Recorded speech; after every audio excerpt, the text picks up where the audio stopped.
PG here, and we are going to be bringing you our battle against Vernon for week 1 of the HBA, which is an upload league that we've joined, and we prepped pretty well for this game. I feel like we definitely covered our lucha. Everything checks it. If you saw our team builder, we definitely did that. So when I saw that, I was kind of happy that I dealt with it, but I didn't see Bulu, which kind of shocked me. So I was like, okay, so it's some unique Halucha set. So maybe that'll be interesting, but I think we definitely have checks for this. Nido Queen, I was not surprised to see. I felt like somewhat confident, but by the end of our prep last time, Greninja, I looked at that. I didn't really see anything dangerous. Mega Galele, when I first saw it, I was like, okay, we have Rotom Frost. We can kind of deal with that. So I felt pretty good about those four. Then I looked at Heat Train, again, just still look good. And Kadabra, I was kind of on the edge. I didn't really like seeing Kadabra because I didn't prep super hard for it. But yeah, as we get into the game, he's going to go Nidoqueen. I'm going to lead Primarina.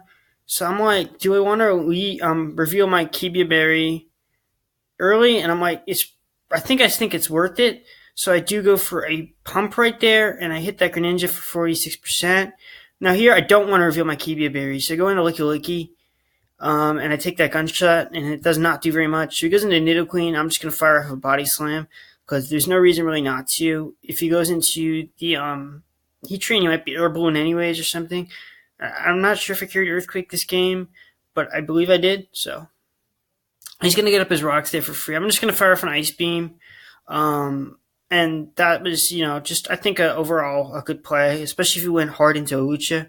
He's going to fire off another Sludge Beam, and I'm going to go for Body Slam, just trying to get a para there because I won't. I don't know why. I really should have got an Ice Beam. But he's just going to get more damage off. I don't mind the damage. I guess that's why I did it. And I'm just going to Ice Beam there. As he goes for High Jump Kick, just knocks me out. Yeah. And he actually was limber, so it's a good thing I went for an Ice Beam anyways. So here I go into the Primarina. Oh, and by the way, that Nidoqueen speed was 200 speed, which actually was pretty interesting because it crept me creeping 8 speed Gudra, which I feel like was really good prep because it was just perfect creep on Primarina and perfect creep on like Honchkrow and stuff. So, I don't know if it was a perfect creep on Honchkrow. Honchkrow might have crept something speedier, but yeah, I thought that was a really good bring, that Nidoqueen. So all right. And I'm going to go into Primarina there. He's going to Poison Jab me. And here I do reveal my Kibia. But that's okay because Nidoqueen is dead now. And I'm just going to knock this thing out. So he's going to go into Golele. And here I get my free switch into the Rotom Frost. And everything's going according to plan so far. It looked pretty good for me. He's going to Freeze Dry there. And he's going to go into the Heat Train, which is Air Balloon. And I'm going to Defog on this. But he could have Rocks on this as well. But he actually just get a Flamethrower here on my my Honchkrow. I don't know why he decides to go for the Metal Sound, but he does, which, gets him here, and that's not really a great position for him. So I'm just going to Sucker and knock this thing out. And I actually forget Moxie, but it's not really going to matter because I'm in range of Ice Shard anyways. And it's not really worth switching this in my opinion. Well, I think in hindsight, I probably should have kept Honchkrow around. And I don't think Moxie would have mattered anyways, but it would have been nice for the Kadabra and for the Greninja, just to have like some sort of priority. So I should have gone to Rotom Frost there. But yeah, I did not, which was, I think, a big misplay on my part in the long run. So yeah, this is just gonna be a little bit of a stalemate here, just for a little while. He does knock out my Rotom Frost, and I'm just gonna go into the Mega Charizard X and try to, just because it's Pokeolus, just deal with this. He's gonna go into Kadabra here, and he's gonna go for the Psychic, and he gets a high roll, like a medium high roll, which it was like he had like a 37% chance or so. I don't know what it was to knock me out, but he does knock me out, and this is going to be pretty crucial in this game Just because now if he sash Kadabra, I pretty much lose. So we're gonna just see what happens here. He is sash, so yeah, I'm in a really bad position. I mean, if he had Psychic there, I think he would have outsped me if he ran speed and 2-hit KO'd. So I don't think counter really mattered that much, but it was pretty devastating to see it. I think. So he's going to go into the Primarina. I'm going to go into Primarina, and this game is pretty much over now. As long as he hits a gunk shot, or he has a move to knock me out, and he just hits a gunk shot, and he wins the game. I honestly think that he prepped very well for this game. I think I prepped very well, too. I think I probably, in a Haxless game, win, because Charizard would have got that chip on Kadabra, and Primarina would have beaten Greninja 1v1 probably from that range. Unless he was like banned, maybe. You don't even know if that would do it. So yeah, I just think I think he played very well overall. I don't want to take any credit away from him, because he definitely brought the right Kadabra, and I definitely made a misplay in this game. Not preserving the Honchkrow. So, it's really not that fair to him to say that he didn't deserve the win. But at the same time, if you want to be realistic, Mega Charizard X probably should have won this game if it was completely haxless or just, devoid of luck. But that's okay. I think we'll be back, and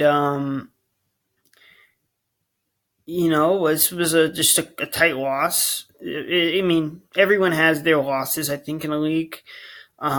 Most of the time, everyone has their losses. You can, in CPBA, even Owen lost, and he was like probably the most dominant player in that league that I own.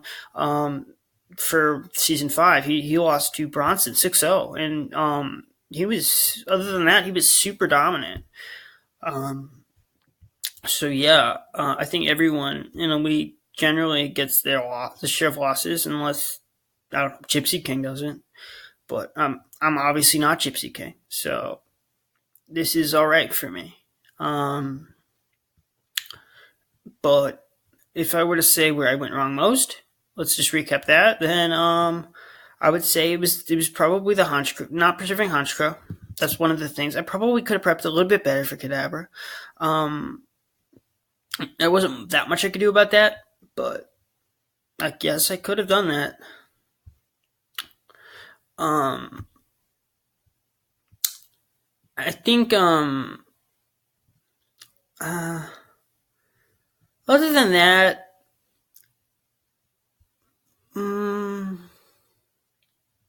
maybe invest a little bit more special defense in Zard instead of like all that. Just so I had more of a chance to live that Psychic. That would have definitely helped me, but that's just hindsight. So it's easy to say that. I definitely think Bulky Walrus was the right set on Charizard. I definitely think I brought the right Pokemon.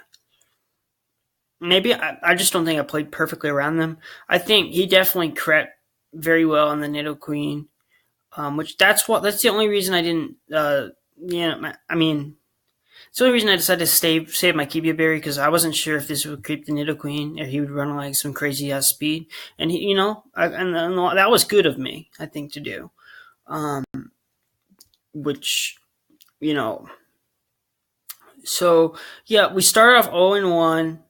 -1, but that's all right. I think we'll get a few wins in the future, hopefully. And I think we performed a solid game. And I'll see you guys next week when we play Tristan, who was in the CPBA once, and that's a long story. That I'd rather not go into. Okay, so we'll bring you that next week.